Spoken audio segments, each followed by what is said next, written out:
गतकाली मंगलवार श्रीमंदिर में फगु दशमी अनुष्ठित होता। तेबे आज फाल्गुन शुक्ल एकादशी तिथि।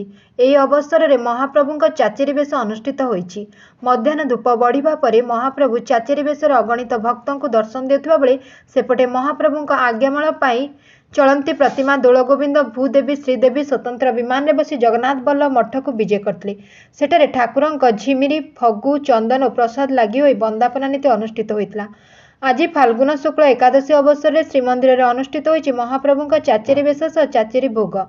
मध्याह्न धूप बढ़िबा परे 6 मूर्ति अलंकार लगी होई विभिन्न प्रकार सुवर्ण अलंकार रे सेवायत माने महाप्रभुଙ୍କୁ विभूषित करथिले। 3 बाड़े घंट छता सर्वांग संपन्न हेबा परे कर्पूर आळती बढ़िथिला। 3 बाड़े फगु अंजुली देबा परे पालिया पूजा पंडा पति महापात्र और मुदिरस्थ सिंहासन उपरकू उठी प्रसाद मैलम करिथांती।